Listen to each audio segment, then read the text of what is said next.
কি অবস্থা সবার? আশা করি ভালো। আমি ইমন, আর আজকে আমরা এমন একটা জিনিসটা কথা বলবো যা আমরা ডেইলি করি কিন্তু ভেবে দেখি না। পলিটিক্যাল চিন্তা বা পলিটিক্স নিয়ে হাবিজাবি বকবক করা। দেখেন, ঘটনা হলো আমরা বাংলাদেশে পলিটিক্স নিয়ে কথা বলতে কিন্তু ওস্তাদ। চায়ের দোকান থেকে ফেসবুক ওয়াল, সব জায়গায় আমরা শুধু মতামত দেই। কিন্তু সমস্যাটা হলো আমাদের এই মতামতগুলো বেশিরভাগই মারাত্মক সিম্পল। মানে দুনিয়ার সব জটিল জিনিসকে আমরা একটা লাইনের মধ্যে নিয়ে আসার চেষ্টা করি। হয় সরকার খারাপ, না হলে বিরোধী দল ষড়যন্ত্র করে, অথবা জনগণের দোষ, কিংবা আরো স্পেসিফিক অমুক নেতার জন্য সব হয়েছে, তমুক মন্ত্রী চোর, ব্যাস কেল্লাফতে। এই যে সরলীকরণ, এইটাকে বলা হয় রিডাকশনিজম। মানে একটা জটিল জিনিসটা ভেঙে একটা বা দুইটা কারণ দিয়ে ব্যাখ্যা করার চেষ্টা। এটা শুনতে সহজ, বলতেও আরাম, কিন্তু বেশিরভাগ ক্ষেত্রেই এটা ভুল। আর এই ভুল বোঝাবুঝি থেকেই তৈরি হয় ভুল ন্যারেটিভ, যা দিয়ে আমরা ইনফ্লুয়েন্সড হই। কাকে ভোট দিব, কার কথায় নাচবো, কোন গুজবটা ছড়াবো, সবকিছুর পেছনে এই সিম্পল চিন্তাটাই কাজ করে।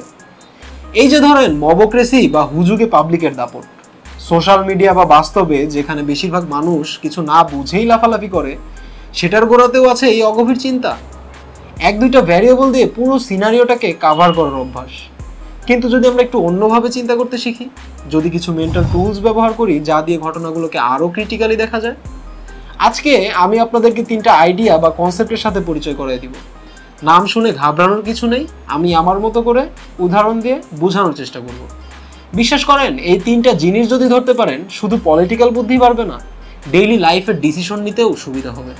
আর নেক্সট টাইম ভোট দেওয়ার আগে বা অন্য কোনো ন্যারেটিভ গিলবার আগে অন্তত সেকেন্ড থট দিবেন। তো চলেন শুরু করি।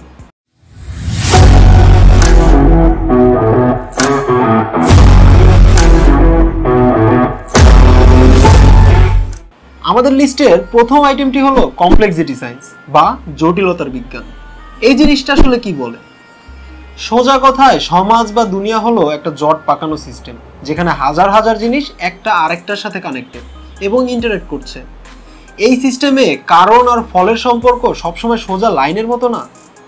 এ হলো যে সবসময় বি হবে এমন কিন্তু কোনো গ্যারান্টি নেই।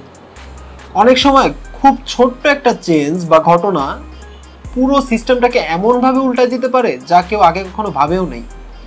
আবার একটা বড় ঘটনার পিছনে কখনো একটা সিঙ্গেল কারণ থাকে না, বরং অনেকগুলো ইন্টারকানেক্টেড ফ্যাক্টর মিলে ওইটাকে ঘটায়। ধরেন বাজারে জিনিসপত্রের দাম বাড়লো, আমরা লাফায়া পড়ি, সরকার কন্ট্রোল করতে পারে না, অথবা ব্যবসায়ী সিন্ডিকেট, শেষ। কিন্তু কমপ্লেক্সিটি লেন্স দিয়ে দেখলে কাহিনী কিন্তু আরও পেঁচানো। হতে পারে আন্তর্জাতিক বাজারে দাম বাড়ছে, হতে পারে দেশে উৎপাদনের খরচ বাড়ছে, ডলারের বিপরীতে টাকার মান কমে গেছে, সরকারি ট্যাক্স বা পলিসি চেঞ্জ হচ্ছে, ট্রান্সপোর্ট খরচ বাড়ছে বা রাস্তায় চাঁদাবাজি, হঠাৎ ডিমান্ড বেড়ে গেছে, খারাপ আবহাওয়ার কারণে ফসল নষ্ট হচ্ছে, আইন শৃঙ্খলা পরিস্থিতি খারাপ বা সাপ্লাই চেনের সমস্যা, আর হ্যাঁ, কিছু অসাধু ব্যবসায়ী সুযোগ নিচ্ছে। দেখছেন খেলা, এখানে কতগুলো ফ্যাক্টর। এর মধ্যে কোনটা বেশি ইম্পর্টেন্ট, কোনটা কম, সেটা সিচুয়েশন অনুযায়ী বদলায়।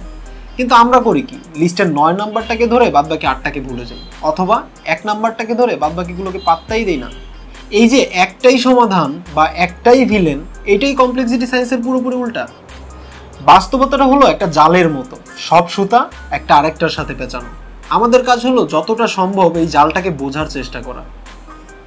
এক্সাম্পল হিসেবে বলতে পারি ঢাকার জ্যাম। ঢাকার জ্যাম নিয়ে কিন্তু আমরা সবাই বিরক্ত। কারণ কি? কেউ বলে গাড়ি বেশি, কেউ বলে রাস্তা কম, কেউ বলে ট্রাফিক পুলিশ ঘুষ খায়, কেউ বলে ড্রাইভাররা নিয়ম মানে না, কেউ বলে রিক্সা বেশি। কমপ্লেক্সিটি সায়েন্স কি বলে?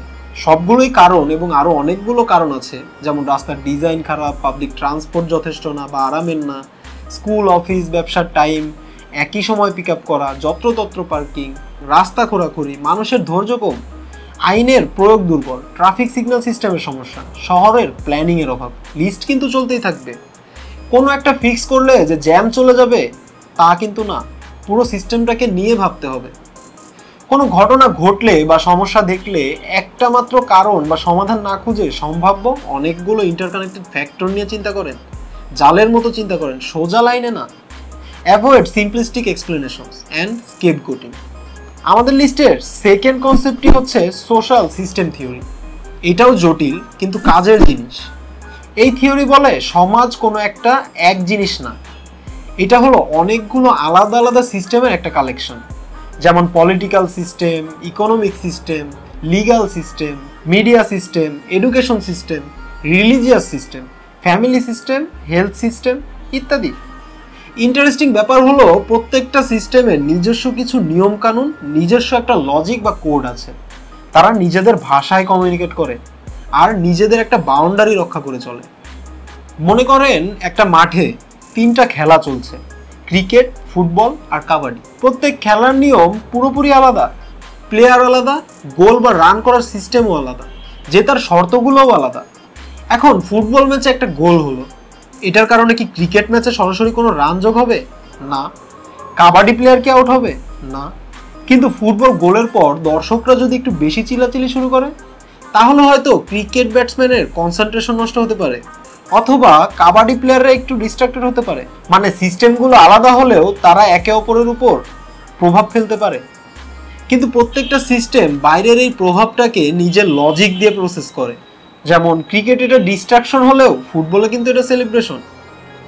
ধরেন সরকার পরিবেশ রক্ষার কারণে নতুন একটা কড়া আইন পাশ করলো যে পুরাতন দিনের গাড়ি আর চালানো যাবে না।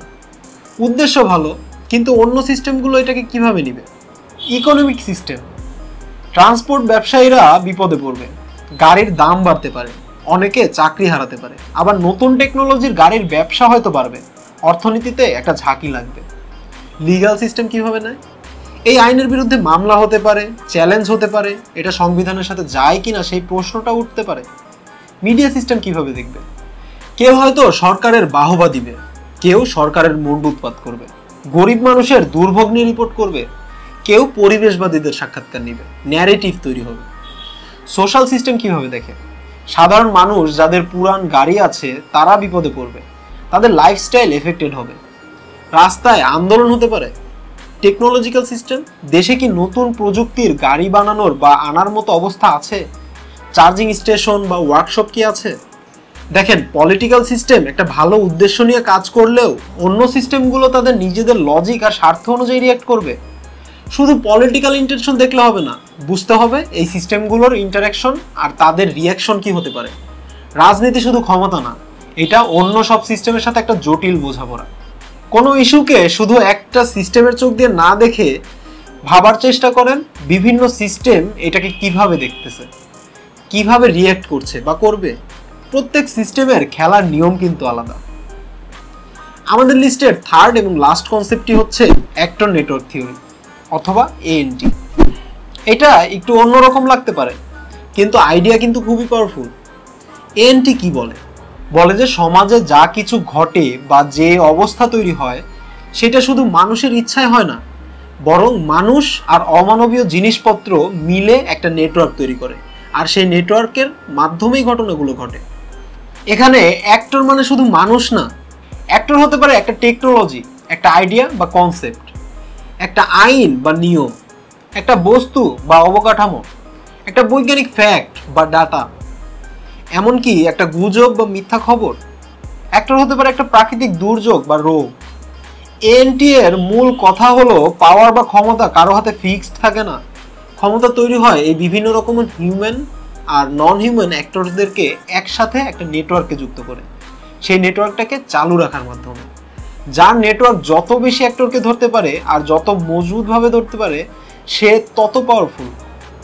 একটা রাজনৈতিক বা সামাজিক আন্দোলন কিভাবে সফল হয়? এএনটি দিয়ে দেখি। হিউম্যান অ্যাক্টরস, আন্দোলনের নেতা কর্মীরা, সাধারণ অংশগ্রহণকারী, বুদ্ধিজীবী যারা সাপোর্ট দেয়, বিরোধী রাজনৈতিক দল যারা সুযোগ নেয়, সরকার বা পুলিশ যারা বাধা দেয়। নন হিউম্যান অ্যাক্টরস, আন্দোলনের নির্দিষ্ট দাবি, ফেসবুক, ইউটিউব, টুইটারে ভাইরাল হওয়া ছবি বা ভিডিও, টিয়ার গ্যাস বা জলকামান, মিডিয়ার কাভারেজ, চাঁদা বা ডোনেশনের টাকা, আন্দোলনের গান বা স্লোগান, কোর্টের রায়, কোনো একটা মর্মান্তিক ঘটনা যা আগুনে ঘি ঢালে, আন্তর্জাতিক চাপ। সফলতা নির্ভর করে এই সবগুলো হিউম্যান আর নন হিউম্যান অ্যাক্টরসকে একটা কার্যকরী নেটওয়ার্কে এনে টিকিয়ে রাখার উপর। যদি নেটওয়ার্কের কোনো অংশ দুর্বল হয়ে পড়ে তাহলে হয়তো আন্দোলন দুর্বল হয়ে পড়তে পারে। আমরা প্রায়ই দেখি শুধু নেতাদের যোগ্যতা বা অযোগ্যতা নিয়ে কথা বলতে, কিন্তু এই নেতা বা দলটাকে কোন কোন নন হিউম্যান অ্যাক্টরসরা শক্তি দিচ্ছে বা দুর্বল করছে সেটার খেয়ালই করি না। একটা নতুন রাস্তা হওয়া, ইন্টারনেট বন্ধ করে দেওয়া বা একটা নির্দিষ্ট আইন, এই সবই খেলার মাঠটাকে বদলাই দিতে পারে? যখন কোনো ঘটনা বা পরিস্থিতি বোঝার চেষ্টা করবেন তখন শুধু মানুষের ভূমিকা না, খেয়াল করেন কোন কোন নন হিউম্যান এলিমেন্টস সেখানে প্লেয়ার হিসেবে কাজ করছে। ক্ষমতা হলো এই সব ধরনের অ্যাক্টরদেরকে নিয়ে একটা শক্তিশালী স্টেবল নেটওয়ার্ক বানানো আর টিকিয়ে রাখার খেলা। এখন আসেন এই তিনটা জিনিসকে আমাদের বাংলাদেশের প্রেক্ষাপটে মিলিয়ে দেখি। কেন বাংলাদেশে আমরা অনেকেই ভোট দেই শুধুমাত্র চেনা জানা লোক দেখে বা নিজের কি লাভ হবে সেটা ভেবে? কেন নতুন পার্টি বা ভালো লোক রাজনীতিতে সহজে চান্স পায় না?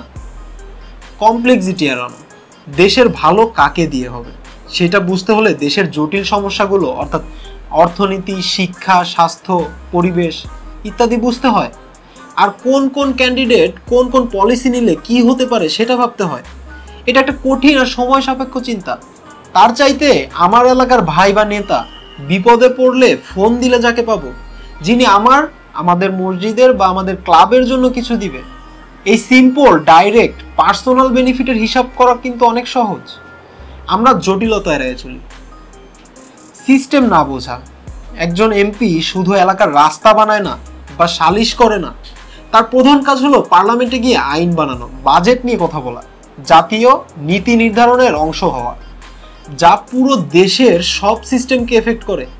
কিন্তু আমরা প্রায়ই শুধু লোকাল লেভেলের কাজ বা ছোট সাব সিস্টেমের কাজ দিয়ে পুরো এমপির যোগ্যতা বিচার করি। জাতীয় বা গ্লোবাল লেভেলে তার ভূমিকা বা জ্ঞান কতটুকু সেটা দেখি না। নেটওয়ার্কের উপর ভরসা। ভোট দিতে গিয়ে আমরা প্রায়ই ক্যালকুলেট করি কার নেটওয়ার্ক কত বেশি শক্তিশালী, কার বেশি টাকা আছে, কার মাসল পাওয়ার আছে, কার লোকাল পাওয়ার ব্রোকারদের সাথে ভালো খাতির আছে, কার পার্টি বড়, কার মিডিয়া কানেকশন ভালো। একজন নতুন সৎ তার যদি এরকম স্ট্যাবলিশ নেটওয়ার্ক না থাকে, আমরা ধরেই নেই একে দিয়ে কিছু হবে না, এ জিততে পারবে না। তাই আমরা পরিচিত শক্তিশালী নেটওয়ার্কওয়ালা লোকটাকেই ভোট দিই, যদিও জানি সে হয়তো অতটা যোগ্য বা সৎ না।